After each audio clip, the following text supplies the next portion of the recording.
And I want to welcome you guys. Good evening. I'm Elizabeth Dark, Associate Director of Programs for the Kenyon Review.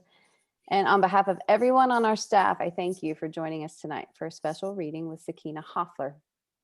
On the screen with Sakinah and me are Misha Rai, our Kenyon Review Fellow in prose who is currently in Boston, and Cassie Cole, a Kenyon College student and Kenyon Review Associate coming to us tonight from Philadelphia. Misha will be introducing Sakinah in just a moment, and Cassie will be with us for the Q&A portion of that hour immediately following the reading. Speaking of Q&A, if you're in the audience, I would like to ask you to note the Q&A button at the bottom of the screen. This is what you can use to send questions to us for us to ask Sakinah when the reading's over. You can submit those questions through the Q&A feature at any point during the reading. Also during the reading, we are going to keep the chat feature open. So if you want to respond immediately to something that Sakinah does, she might not be looking at it, but she'll be able to see later all of the encouraging words and everything. And now I'm getting distracted by the chat, so I'm going to go away from it. But I also wanted to use the chat to point you all to, sorry, I'm trying to do two things at once. This, which is Sakinah's website, where you can learn about her and her work.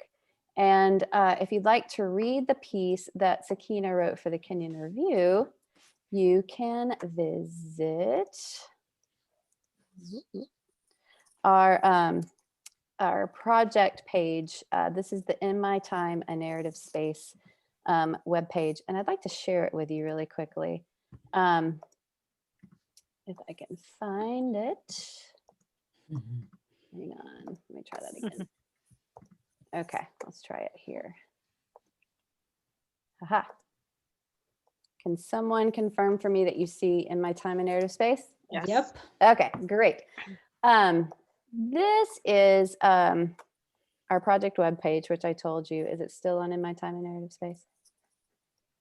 Yes. This is a project that we have done in alignment with the campus-wide anti-racist initiative, which was launched by Kenyon College's president, Sean Decatur, earlier this year.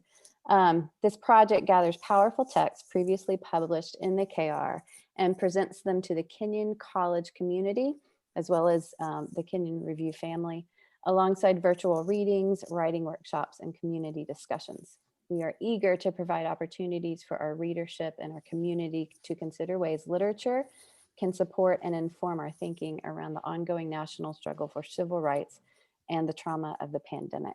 And within this page, if you scroll down, you will note some collections under prompts and resources. Sakinah's work is in collection number 2. And the resources, you can, if you click here for collection number 2, you will get collection number 2. And then there are resources listed for each of the readings. And specifically, I want to point out to you that you can access a TEDx talk by Sakinah also on this page. So those are two things I would recommend highly for you all to look at. But right now, so we can move on with the reading, I will disappear and Cassie's going to disappear, leaving Misha and Sakinah on screen for a bit.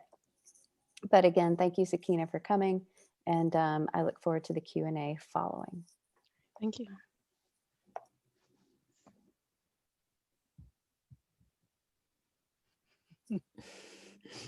Try that again. This is wonderful. I mean, Yeah. all 4 of us can stick around here and just hang out. Yeah. I want to say what a joy it is right now before I can begin to introduce Sakinah. I absolutely adore this woman. She is a really, really wonderful friend, and she is the kind of writer who has a gift of giving. Like, she's constantly giving. And now let me just do the formal introduction. Sakinah Hofler is a fiction writer, a poet, and a playwright. She has won the Hurston Wright Award for College Writers in Fiction, the Manchester Fiction Prize, which, by the way, incidentally carries a pot of £10,000, and the Sherwood Anderson Fiction Award. She has been a recipient of an Edward H. and a Mary C. Kingsbury Fellowship, a Charles Phelps Taft Dissertation Fellowship, and a P.E.O. Scholar Award. Her work has appeared or is forthcoming in Kenyon Review Online, Hayden's Ferry Review, Mid-American Review, and elsewhere. A former chemical and quality engineer for the United States Department of Defense and hailing from the great city of Newark, New Jersey. She's currently a PhD candidate and an Albert C. Yates Fellow at the University of Cincinnati and at work on her first novel. Please help me welcome Sakinah Hofler to the Kenyon Review Reading Series. Aw, yay. Thank you so much, Misha. Thank you, thank you, thank you. I miss you so much. Thank you everyone for coming out. I had the chance of visiting Kenyon earlier this summer to visit Misha, and it's a beautiful campus. And I do wish we could all be in person, but there are some perks to being online, such as this is my parents' first time coming to a reading, and also my husband and my 7-week-old son are watching, and he is providing, if you hear him in the background, he's providing sound effects for the rest of us. So that's just him crying in the background. Also, I want to thank Nicole for inviting me to be a part of this series, and I'm happy to take part in Kenyon College's anti-racist initiative. I also want to thank Elizabeth for putting this together, and thank you, Kirsten, for plucking this piece from the slush pile.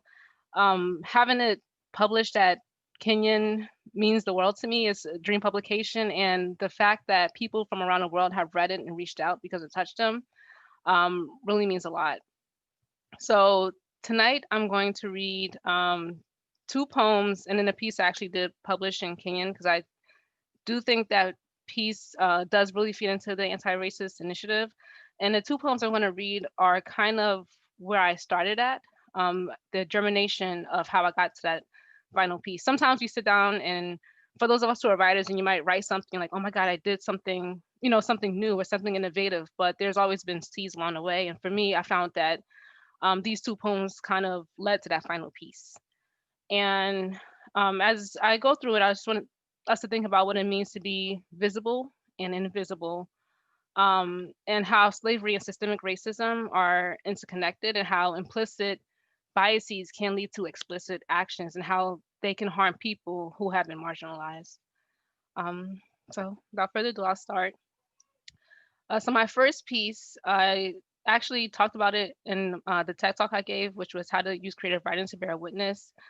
And it's about a time when I worked for the Department of Defense, and there was a going away luncheon for one of my coworkers, and I showed up late, and I got seated next to this really big boss.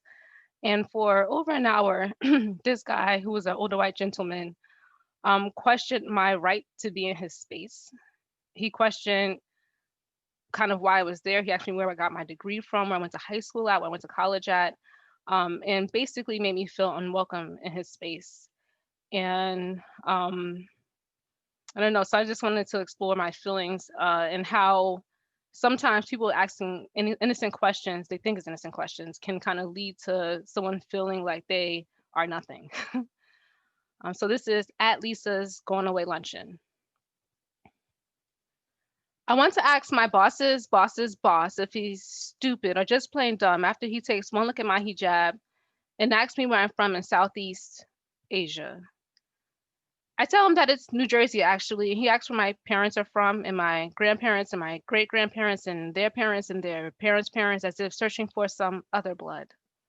As if searching for some reason why some Black Muslim girl from Newark wound up seated next to him at this restaurant of tablecloths and laminated menus. I want to say slavery, bitch, but I got a car note and rent and insurances and insurances and insurances and credit cards and credit debt and a loan and a bad tooth and a pension for sushi, so I dropped the bitch, but keep the truth. Tell me, he says, why don't Sunnis and Shiites get along? Tell me, he says, what's going on in Iraq? Tell me, he says, what's up with Saudi and Syria and Iran? Tell me, he says, why do Muslims like bombs? I want to shove an M1 up his ass and confetti that pasty flesh and that tailored suit. Instead, I'm sipping my sweetened iced tea, glancing at the 12 coworkers around the table, none of whom, not one, look back at me. Rather, they do the most American things they can do. They praise their Lord, they stuff their faces, and pretend they don't hear him, and pretend they don't see me. Um, and one of the things, like a lot of my poetry is a mixture of like fiction and fact, but this one's stuck mostly to fact. And one of the things that always bothered me about that situation, it wasn't just him questioning me, it was also the silence of everyone else. And we, I've had students in the past. I worked at Florida State, and happy to be at University of Cincinnati right now. But sometimes the topic of race comes up, and sometimes people do ask, but my students feel comfortable enough asking. It's been a while since slavery. Why are we still stuck on these things? And I'm like, because we haven't moved on. Even though we have rights, we have to write these rights into law, doesn't mean that people have changed their emotions or feelings. And that comes through in the way we're treated and how sometimes we're denied promotions, and even how we're taught certain things. And one of the things I also think a lot about is how I grew up in Newark, New Jersey. It's a beautiful, diverse place, but and I lived in Florida for a little while. And one of the things I noticed is the difference of how race is perceived. In Jersey, I had no problem. I never felt really, like, at least in my hometown of Newark, felt Black until I walked outside of it. And in Florida, I felt Black all the time. But what I find interesting is that I have my parents who are joining us tonight. My mother is from rural North Carolina, and my dad is from Newark, New Jersey, where I was raised. And one time we had a conversation about how they were taught slavery in their schools, and it was no different. So I know a lot of times you want to believe geographically some places are better than others, and at times it can be, but at times it's still the same old thing, being taught the same old way, and it holds us back. We can't move forward. So this next piece is called An Unfinished List of Reasons Why We Need to Talk About How We're Teaching Slavery in Schools. And these are just the first 7. 1, Newark, New Jersey, 1960. A teacher stands at the head of her history class in front of 20 Black pupils. Now, she says, looking down at chapter 7, Slavery in America, she smiles. We're going to skip this chapter and talk about states' rights and the Civil War. 2, Leland, North Carolina, 1966. A teacher stands in front of her social studies class. By her count, 16 students and 2 Negroes in the back. She laughs. Slaves have it better than a lot of us working today. They didn't have to pay rent. They didn't have to pay for their clothes. And when they got sick, their masters made sure they received the best medical care. 3, Sarasota, Florida, 1980. A teacher assures the Black students in his class, you should be grateful. If slavery wouldn't have happened, you'd still be living in bushes in Africa. 4, Norcross, Georgia, 2012. 3 teachers give this math homework to 9th graders. One question states, if Frederick got 2 beatings per day, how many beatings did he get in 1 week? In 2 weeks. A second question states, each tree has 56 oranges. If 8 slaves picked them equally, then how much would each slave pick? 5, Pearland, Texas, 2015. From the McGraw-Hill World Geography textbook. The Atlantic slave trade between the 1500s and 1800s brought millions of workers from Africa to the southern United States to work on agricultural plantations. 6, Charlotte, North Carolina, 2017. A teacher passes out an in-class assignment based on their readings, and number 2 says, name 4 reasons why Africans made good slaves. 7, New York, New York, 2018. A teacher makes all of the Black students from her class lie on the floor. She steps on the back of one of her star students. How does it feel, she asks. See how it feels to be a slave? Okay. All right. And so, like I said, things are just, until we talk about things, and That's why I'm really glad that Kenyon has invited me. Until we talk about things, we're not, we're never going to move forward. So it's good that um, I'm hoping that we can change school systems, change systems. Like I want to like tear America apart and put it back together. That is one of my goals, and that's one of the reasons why I write. I really believe in the power of writing and the power of using writing to bring about change. And so for the last piece I'm going to read is the piece that I have published at Kenyon, and it is called Erasure.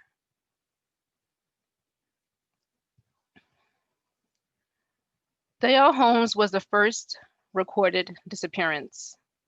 We didn't notice right away. She had always been a quiet one, respectful, never speaking unless spoken to, never sitting at conference tables during the meetings, opting instead to stand in the back. It was about a week into her disappearance, in the middle of our monthly meeting, after the team lead asked her to forward him the productivity rates for last quarter's batches. Did we wait 2, 3, 4 seconds for her soft voice to say, okay, before glancing at her usual standing spot and seeing only the wall. Maybe she left early for a dental appointment, someone said. What makes you so sure she went to the dentist? Another person asked. It could have been the doctor's. The rest of us thought about the last time we'd seen her, and someone narrowed it down to Thursday, last week, when she stood behind him in line holding oatmeal and a cup of coffee.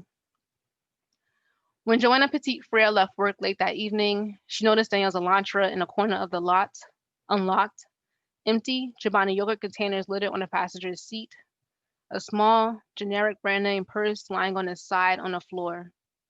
Joanna called the police to do a wellness check. They had a few to complete ahead of her, but when they finally checked Danielle's house, they saw nothing amiss. Maybe we reasoned she went on vacation and forgot to upload her leaves to the company's Outlook calendar. But her purse? Joanna asked. No. See, no woman ever forgets her purse. Joanna disappeared 2 days later. Unlike Danielle, we considered Joanna loud, angry. She had a 6-inch afro, stormed around the office in these impossible 6-inch heels, clacked the keys on her keyboard, and, some of us felt, spoke a bit too loudly on conference calls, sometimes slipping into Haitian Creole when she wanted to curse. Rumor has it that when HR called her in to talk about embracing her quieter side, she demanded to know who had filed the complaint. She came to each cubicle eyeing us, questioning us. None of us, of course, knew anything. On the day she disappeared, it only took a few hours to realize she was gone. 1 minute, we heard her chattering on the phone, clacking on her keyboard. The next, silence. We thought her call had dropped. When Terrell Davis went by her cubicle to drop off some folders and discuss upcoming travels to Rock Island, he found a pair of stilettos, but no Joanna. He waited. Later, he told us his first thought was that she had to defecate. You mean shit? One of us snickered. Terrell had a habit of being a bit too, how should we say it, uppity at work. Terrell's second thought was that she snuck out of work early. But Joanna in the bathroom without her shoes? Joanna leaving work without his shoes? This, we could not imagine.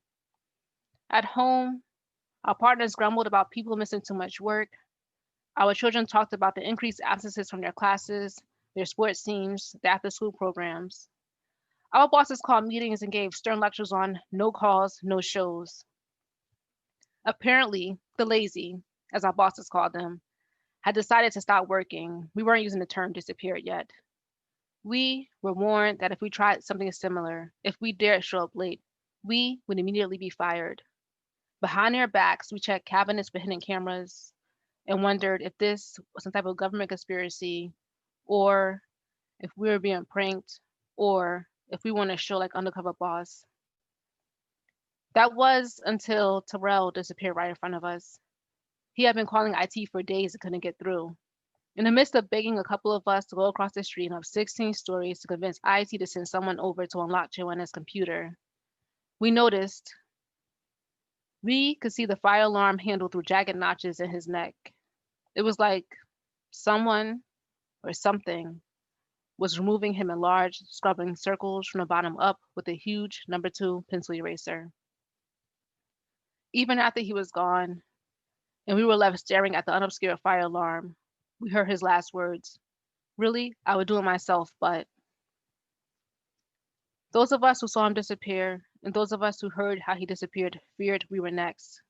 We poked our heads into cubicles to make sure we were still there. We dialed up each other's extensions, whispered into headsets, but can you really hear me? And breathed sighs of relief when a voice on the other end said, yes, yes, I hear you. We traveled to the CAF in groups of 4. There was no rhyme or reason to that number, it just felt safe. If 1 disappeared, 3 would still be there. 2 disappeared, 2 would still be there. We text each other late at night, are you still there? And bit our nails ragged, waiting for replies. We expanded our groups to 5, and then 6, and then 7. We kept track of those who had disappeared from our company. Danielle Holmes, Joanna Petit Frere, Terrell Davis, Jehan Overby, Dwayne Grady, Obak Hole, Shakur Simmons, Raida Teller, Laverne Hamilton, Sarah Herrera, Shakima Bankston, Ama Olabisi, Tashana Glover, Adeola Lawal, Sarah De La Luz, Mason De La Cruz, Nafisa Muhammad, Vivian Atis. Couples went to sleep as couples, and one of them will wake up the next morning in a cold bed, single. One of us woke up to an empty house, both wife and children gone. Adopted children disappeared. Those of us who still had children learned through emails, texts, and letters sent home that their classrooms would be condensed due to the lack of students, teachers, teachers' aides, and janitors. We'll get through this, they assured us, though no one could define what this was.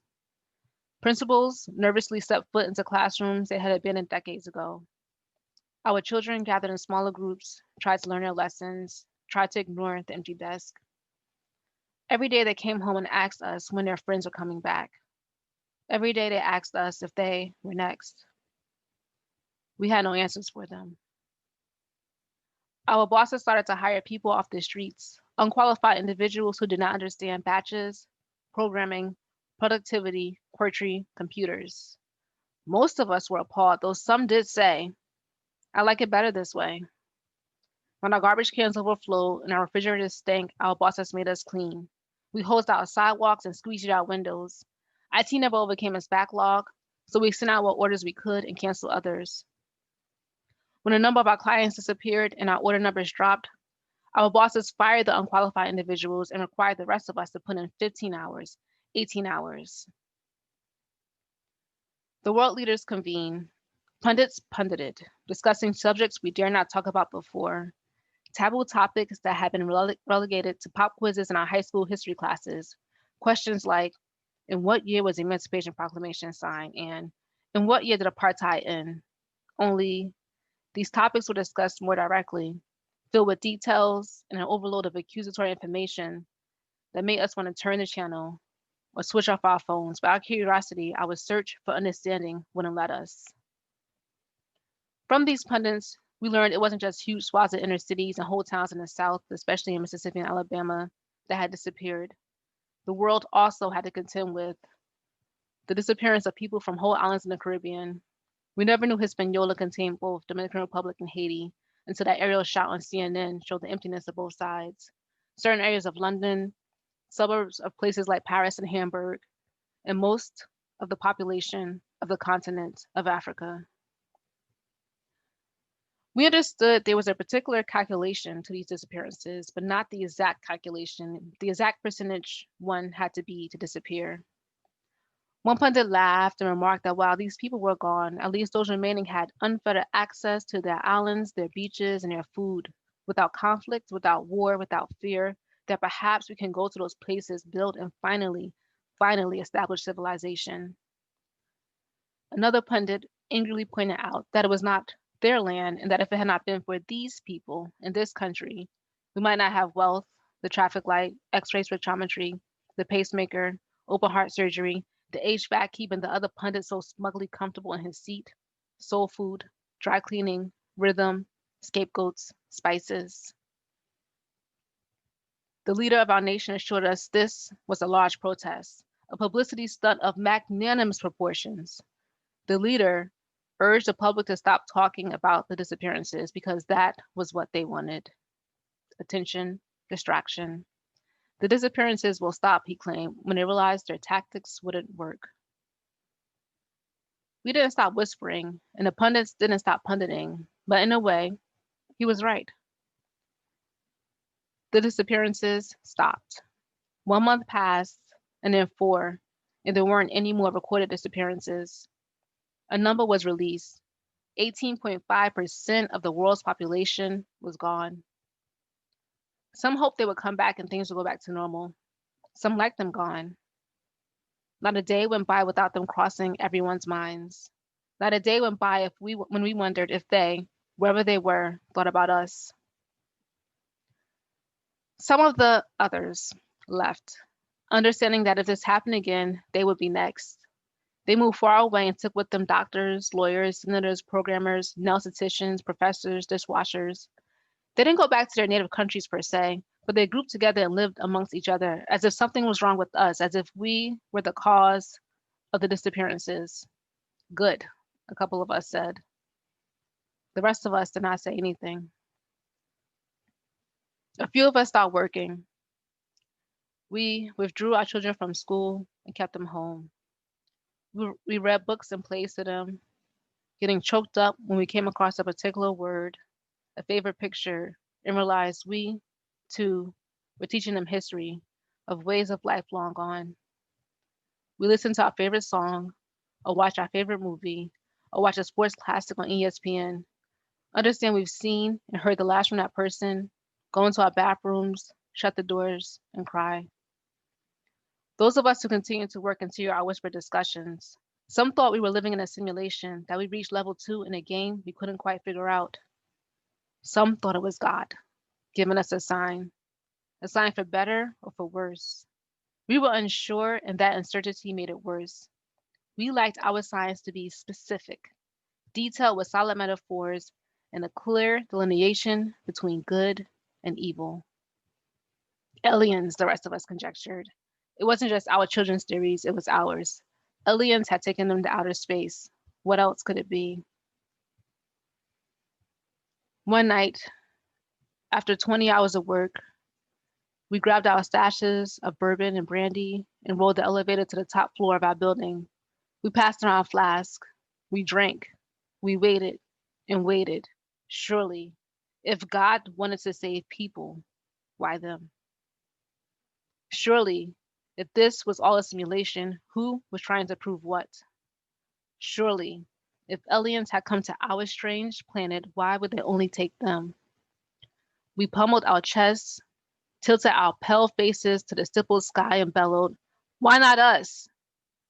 Why didn't you take us? Right. Thank you all. Thank you. Right. And back. Cassie's back. That was beautiful. Oh, thank you, Cassie. Thank you, everybody.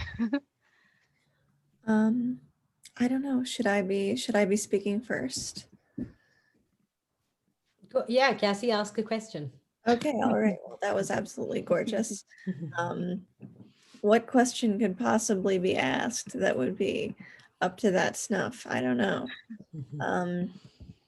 But I've read some of your poetry. And this piece is very similar and also very different from your poetry.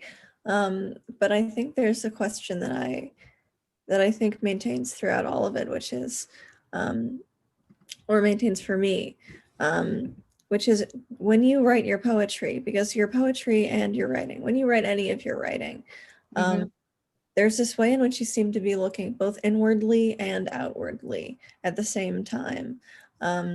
And my question is, do you sense yourself looking inwardly, or do you sense yourself looking outwardly? Where is your poetic, where is your writerly voice looking, and where do you want it to look? And do you think there's a difference between an inward looking poetic voice or an outward looking one? That's a good question. I in terms of inwardly, I do try. I remember there was like a exercise in Poet's Companion that asks. The Poet's Companion is like a handbook on how to write poetry. And I asked, like, there was a chapter, my favorite chapter was the one where it talked about Carl Jung and this idea that we have these both good and bad sides. So what I try to do in my writing sometimes is hold myself accountable in a way, because none of us are perfect. And I know I can be a very judgmental person. I know I can be a very hard person. So I try to both be, I want to hold society to like a certain standard, but I also want to push myself because I know I have flaws.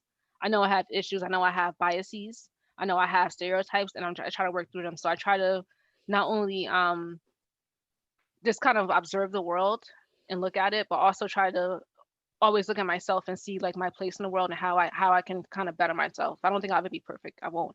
I do have these problems, but I do try to at least look at myself and implicate times when I've done good and times when I've been a crappy person. So thank you for that. No one's ever asked me that.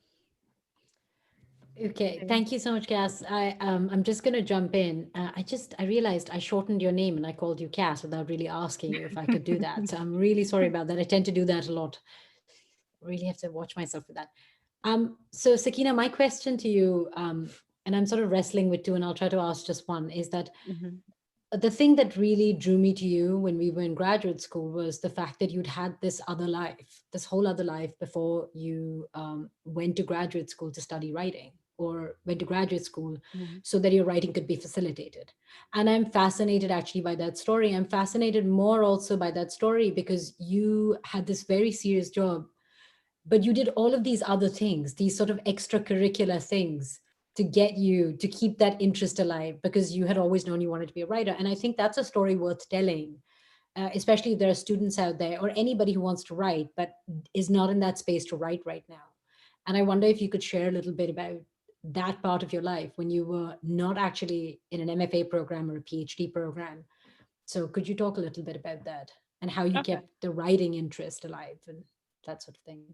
Okay. Yeah. Like I feel like most writers like a lot of times we were like heavy readers as kids, and like we like, oh, I want to write, and then capitalism is like, well, how are you going to pay rent? How's this going to happen? And so I remember you know, choosing between writing and engineering. Oh, and I remember I wrote. I don't know if anyone remembers the Babysitters Club. I wrote Anna Martin. Mm. You know, I think it's either me or my best friend. I think, oh, we did this, we seen it together. But sorry, it's going too fast. But anyway, I just remember when she responded, we said, oh, like, you know, we want to be writers one day. We want to be like you. And I just remember the only phrase I remember from her response was starving, like starving artist. You got to be prepared to starve. And I was like, I love to eat. That is not going to happen. So I went to an engineering school in Newark called New Jersey Institute of Technology, NJIT. I majored in chemical engineering because that was engineering seems logical. You can earn a lot of money, um, and it would help me eat. And Mhm. I had some inclinations when I was in school. I kept trying to sign up cross register at Rutgers to sign up for like playwriting classes, to sign up for, you know, creative writing classes. And I kept like my advisor was like, you have to actually like meet, like you have to actually fulfill your electives here, you just can't. So I had to drop some of those classes. um and I remember I walked in my first day at my job for the DoD, and nervous, and then we sat down and we signed all this paperwork, and I like went through everything to make sure they wouldn't draft me and send me overseas or anything like that, because you know we were in the middle of a war when that happened. And I was there for one day, and I said, I'm giving myself 5 years to find something else to do. I can't. I just couldn't picture myself being there till I was in my 60s and retiring. And so I signed up for writing classes in New York City. I was lucky to live close enough to New York to take the train over after work. And at the time I wasn't 100% sure I wanted to write, but like I took acting classes, I was taking French classes, and I was taking improv classes. And I was like, something has to work out in all of these things. And then eventually I cut everything out and then focused solely on writing classes.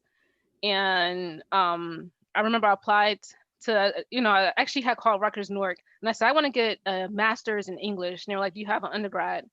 And like a bachelor's of arts? And I was like, no. They said, then no, you can't. They said, but there is this thing called an MFA. We don't need an undergrad degree in English or anything like that. You just have to have a degree, and you get a master's of fine arts and creative writing. I was like, I'll do that. So I applied to 8 schools in 2010, and they were all in like the close to like either in New York or New Jersey. And I got rejected really quickly from all of them.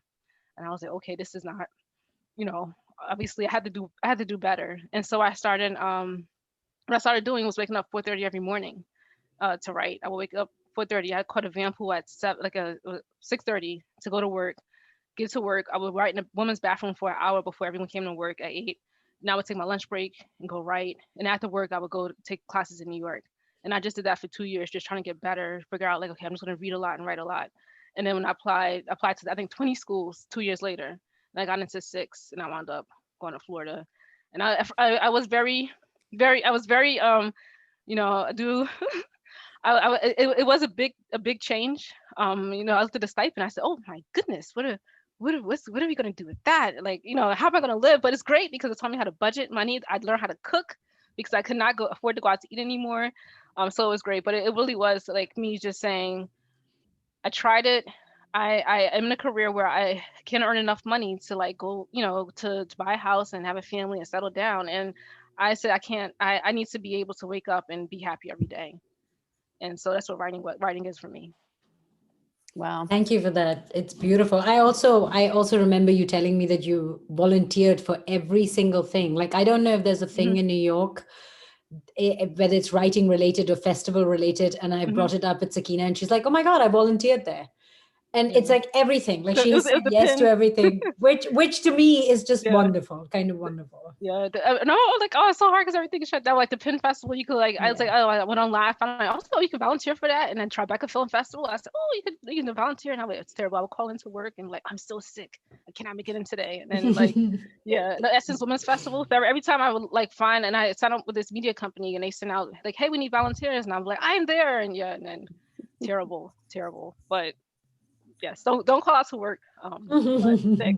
But at the time, I justified it. I said, no, I'm making myself happy. It's worth it. It'll be fine. I have plenty of sick hours. So yeah. I'm gonna ask, there are 3 questions from the audience right now, 2 that I'm gonna pull together, and then 1 that just came in that's based off of what Misha asked. So I'm gonna start with that one. Regarding your background in chemical engineering and STEM, do you feel like any of that has brought any advantage to your writing? This is from anonymous attendee. Okay. No, it really has. In school, I feel like I was taking classes like physics. I was taking classes and I did not understand. I didn't understand, like I remember taking physics and I didn't like it. I said, I don't understand why we have to learn this. But in reading like now I love physics. If I could go back in time, I actually would major, I think, or somehow major in theoretical physics. And that's because I like in a way, English has taught me how to be more abstract and to kind of understand that like physics has a theory. There's stories like involved in physics. This is why these equations are important. This is why we learn them. This is why we practice them. And also another thing I learned was how to sit down by myself. I was taking a class. It's about sit down by myself and write. I was taking a class called Differential Equations, which is similar to Calc 4. And I like my first test, I got a D, and I was like, oh dear, this is not good. I have to drop this class. And then I said, no, what I'm going to do is I'm going to sit down for 2 hours every day, and I'm going to work on the problems. And I learned this actually from my sister-in-law. Work not only on the problems that were assigned, but also work on the problems that weren't assigned. And so I would sit down for 2 hours.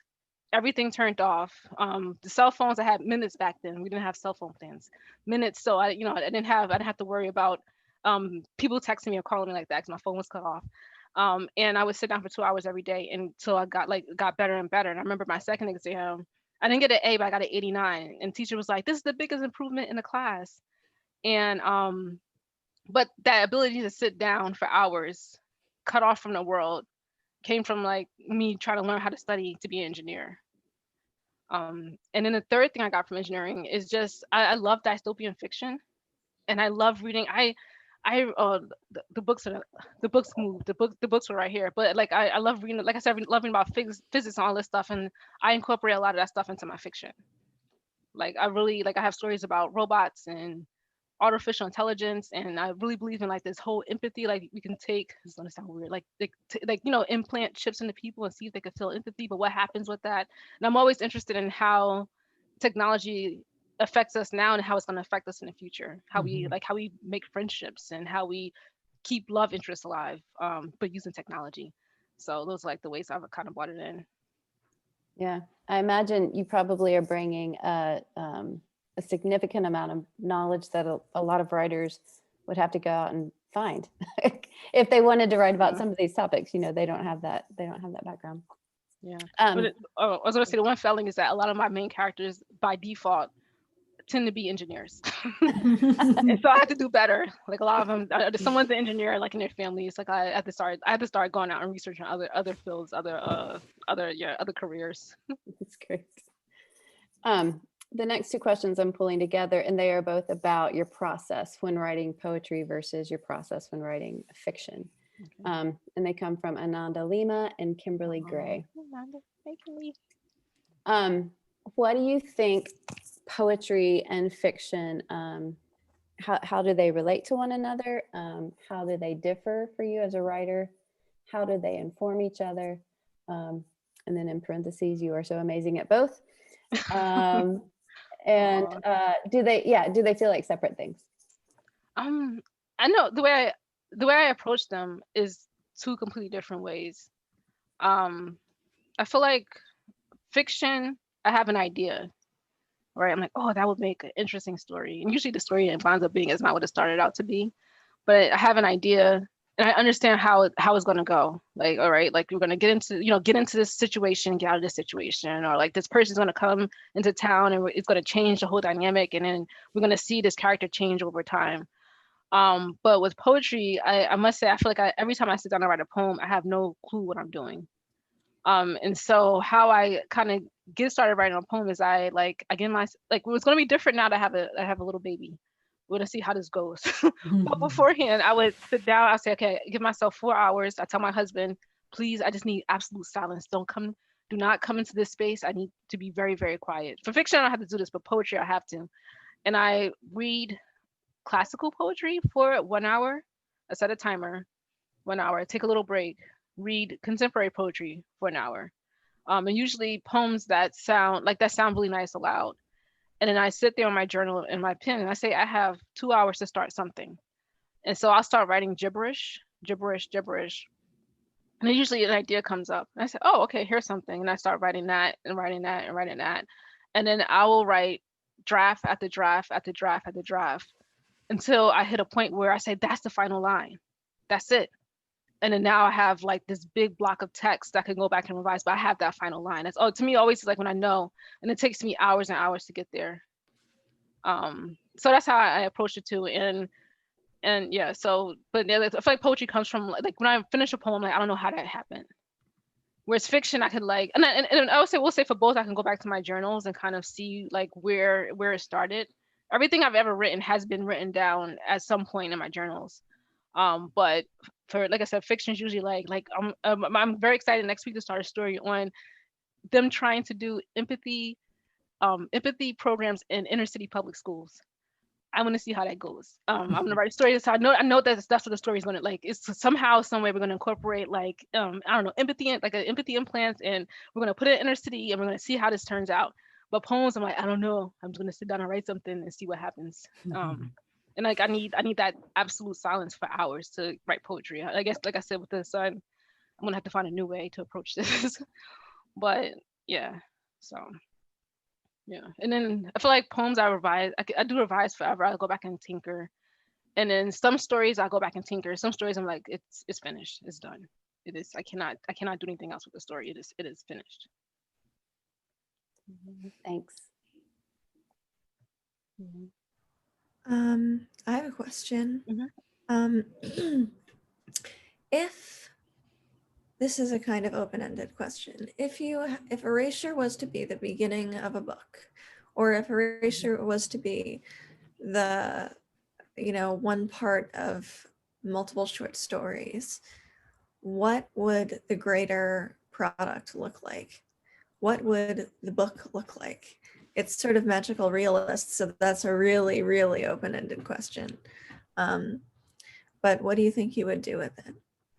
Thanks, Cassie. I like that question. Like, no, I am trying to write a collection now on on like it's like dystopian fiction, but different realities that imagine reality like in a near distant future.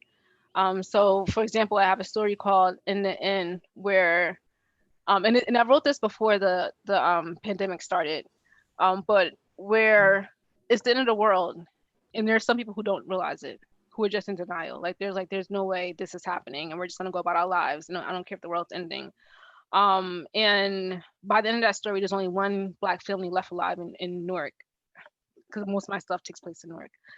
But I see like the bigger book just being these imagined futures of Black people, imagined futures of Black people. And if I had Erasure in a collection, I probably would make it the penultimate? I think it's the second to last story, because it probably would be like the odd one out, because it is from a different point of view.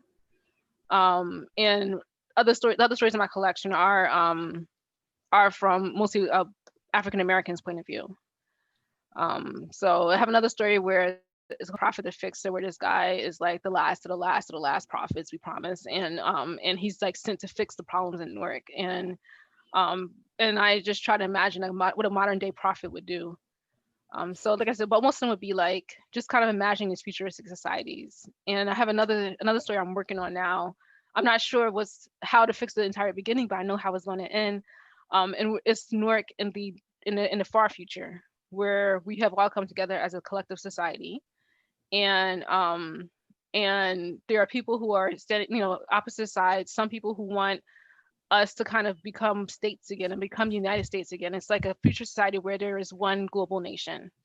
I actually got this idea from a class that Misha and I took together from transnational literature, where there's like this guy who envisioned the world being one global place where we have one currency, and everyone is part of this one there's like no separate nations. And so I wrote a story examining what does that look like? Will we want to claim our identities? Will we still have ties to our like nationalities? And so that story takes place at the cusp of like this shift, and where a person has decided to join this new world but kind of misses part of her identity. So it explores like dystopian, like how technology interacts with race and identity and things like that. So, well, thank you. This is me trying to talk through my collection that I'm working on. So I appreciate that, Cassie. Cassie, that's such a good question that I'm worried that I won't be able to ask a better question than that. But I'm going to try to ask a good enough question. I did want to say, are you talking about Lisa Vakamia's class? Yeah. Dr. Oh my God, shout out to Dr. Vakamia with her beautiful shoes, her impeccable clothes, her brilliant mind, her briefcase. Like I was like, if I'm going to be a professor, I hope I would look like her, except I like stripes and colors too. The tailored suits. The tailored suits. My God, she's brilliant. I completely get like how a class with her would like prompt such an idea. But because of what Cassie asked, it made me think about Erasure, just the story, and how much I love that story. I remember reading it. I also know a little bit of the backstory of this story. And I guess I'm curious if you would consider sharing with the audience, like how this story made you sure of your voice. I feel like there's a defining moment in your writing that story and sharing that story in workshop, where you begin to realize that, you know what, these are the kinds of stories I write. Like, there comes a moment in every writer's life where you're like, this is who I am as a writer. And sometimes it comes in the face of opposition. Sometimes it comes in the face of sort of like praise. And I wondered if you'd consider sharing that, because I love that story. I love how you came to realize that, this is what I write, and I'm sure in who I am in that way. Yeah, it was let's see, we do workshop. But sometimes I feel like there is pressure upon writers of certain backgrounds to write about one particular thing. And as important as being Black is to me, there's so much more there's so much more to like, Black people's lives. Like, we fall in love, we love, we hate, we do all these different things. And like, and so I wanted to just write a story. Like, I feel like I grew up, like I said, I think I mentioned this, grew up in Newark, and I didn't feel, until I stepped out of that circle, I never felt Black. And so my life was like kind of defined a bit differently than people who might have grown up in areas where there was like, so still a little bit of people still struggling with integration and things like that. So, oh, pregnancy brain, don't do this to me. Don't do this to me. Sorry, mommy brain. So yeah, so I felt like there was pressure for me to bring in a story about what it means to be like, this story where other people wanted to see themselves, one, but also this pressure to write a type of story that shows a certain type of Blackness and like the Black person struggling with these racial issues and then overcomes them. And there's like a moment, an epiphany. And I didn't want to write that story. I was like, this is not me. That's not who I am. I think that's why one of the reasons I love speculative fiction is because I have the freedom to kind of like write what I want without that pressure. But for this story, I actually wrote the precursor actually, and that's when everyone disappeared instead of the Black family. And I forgot what happened. I remember I was home in New Jersey and something happened. And I was like, man, Black people are never going to be good enough for no matter what we do, how much money you make, we're never going to like live up. And I was like, we're all just going to disappear. And I was like, I have something there. And I kind of like sat down and wrote. The first draft was like a mess. It was like, I literally made everyone who was considered other disappear. And then it got confusing with the details. And like, I remember I kind of went in the workshop and people were like, I don't know what to make of this. But then I remember someone made a comment about, they're like, I don't understand. What do you mean spices disappeared? And I was like, I started laughing because I was like, I didn't write the story for you guys. I wrote it for me.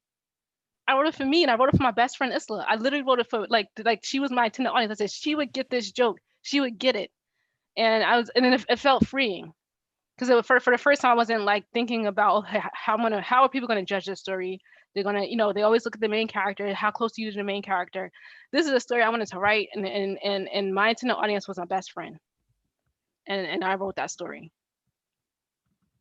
And so and it was so freeing because I just felt like, I just felt like for years I've been writing stuff I wanted to write, but always like I felt like I was guarded in a way, like, oh, no one's gonna get this or no one's gonna understand this. And I worried a lot about how people would interpret certain things. And it was the first time where I was like, I really sat there, I was like, I don't care anymore. I don't care. I wrote this, my best friend's gonna get this joke, and that's it. And yeah, and it was very freeing. That's just wonderful. I love that. I love that moment when you come into your own and you begin to realize like these are the stories I'm going to tell. And especially when we tell stories for the people who really matter to us. Like, of course, you're writing for an audience that you don't know, because it's true, right? Like, I mean, Rushdie writes in Imaginary Homelands who his forefathers are. His forefathers are from all over the world. And I imagine his readers are from all over the world. And I love that. Thank you so much for sharing that. Oh, thanks, Misha, for the question. Brant Russell asked almost exactly the same question as Misha, but in his question, he brings up the fact that you have an upcoming radio play for CCM. So I thought people might want to know how that happened, how you're feeling about it. Oh, thank you, Brant. Yes, I do. I'm very grateful that first I want to thank Brant for bringing me out of my pandemic slump that I was in after the pandemic hit. And at first I just referred me to like someone from a different place asked me to write a play about hope, and I was like, I don't feel very hopeful, but it made me kind of like, it forced me to kind of get in that space. And so this play that's coming out is called The Missing. And it's about a woman's search for her sister who has gone missing in Newark, New Jersey. And as she searches for her sister, she kind of learns that Black women disappear at alarming rates that don't coincide with the population. And sometimes when Black women disappear in America, and other women too, it could be by a means of being trafficked or being forced into prostitution, which is something that I'm also researching here at University of Cincinnati, which is like sex trafficking. That's what the novel I'm working on is about. And yeah, so it was a great play where I actually was a bit nervous when I wrote the play. I said, and in my head I was like, oh, like how would they, like one of the first questions I asked myself was how would they be able to cast it? I did ask myself that question. And I was like, I'm just gonna write it and let them say if they can't cast it, they'll just say no. And then when I sent it to Brant, he said, we have people in mind already for this. And so that meant a lot. And yeah, so in the college of the CCM school here at University of Cincinnati have done a radio, like they've recorded it. And I cannot wait to, I actually was gonna hit Brant up in the new year, like when is it? When can I hit a recording? I'm so excited to see how it turns out. That's fantastic. Final question from the audience, and then I have a question I'd like to ask you from Catherine Ellis. She asks, do you have one writer that you often look to for inspiration in style and form specifically? Thank you, Catherine. That's a good question. It's weird. Okay, I'm gonna mention two writers, but one, my favorite writer is Octavia Butler, but strangely, that's not. She's a science fiction writer who I wish I could have met before she passed away. But strangely, she's not the person. Even when I'm writing speculative fiction, I turn to Toni Morrison a lot, and it's for some reason Toni Morrison in The Bluest Eye. I will pick her like pick out the book and I'll sit it down. I say I need to get into the writing mode today, and I will type up her sentences. I will type up passages. I think I learned this from Misha. Type up stuff like how does it feel? How does it feel when I type this up? How does it feel when I make these shifts? And so like Toni Morrison is like the one writer. Like I said, I love her. She's not my favorite writer though. But she's the one writer I just feel like she does a lot of play with narrative structure. I think it's with the narrative structure, with form, with voice, with like how she likes to play. There's one novel she has, Home, where she like has a third person narrator, and then the first person, the protagonist in the story, is talking back to the narrator like, you're not telling my story correctly. And I'm like, you can do that? You can do that in fiction? You can just like stop the story and say, have the protagonist come in and argue with the person writing the story. And so I still like a lot of my narrative like plays from her. And if you guys read The Bluest Eye, I mean, it's like, I can see the freedom of her mind where she's like, I'm gonna just put some nursery rhymes in here, then subvert those. I'm gonna just put a random chapter where it's narrated from a they point of view, which kind of inspired the we point of view. And then I'm also gonna have a first person that's looking back in the past, and also gonna have a random third person narrator. I'm just gonna put it all in one book and see how it turns out. And I love that she did that. Yeah, I actually hadn't thought about the we point of view in Erasure, but I love how you did that. I love how you did that. Thank you. I had mentioned to you earlier, that we have this In My Time, a narrative space project, and we're trying to provide our community with spaces where they can hear from writers, spaces where they can discuss these things, ask questions about these things. But we also are trying to provide our audience with gifts that they can take away in the way of writing prompts. So what is a writing prompt that you would offer to the audience this evening that they can take away and do nothing with? They can think a little bit about it, or they could write a beautiful piece. I would say my suggestion would be to write about a misconception or a time you misinterpreted something. When I went to before I transferred to a magnet high school, I went to a Muslim high school. And what happens is that people, my mother, fantastic. My parents, fantastic. My mom would like pack my lunch, and she would pack like 10 things in my lunch, right? She would pack 10 things in my lunch, and I would bring it to school, and people would steal my lunch, and it made me so mad. Like I was like, why do people keep stealing my lunch? People don't like me. People hate me. And when I remember a few months ago, I talked to my best friend about it. And she said, Sakinah, have you ever really looked at like some of our classmates, in school? Some of them didn't have lunch, And so this whole time I thought that people were stealing my lunch because they hated me. Like my mom would give me, I had fruit snacks, I had fruit roll-ups, I had butterscotch crimpets, and then my lunchbox would go missing and I would have a fit.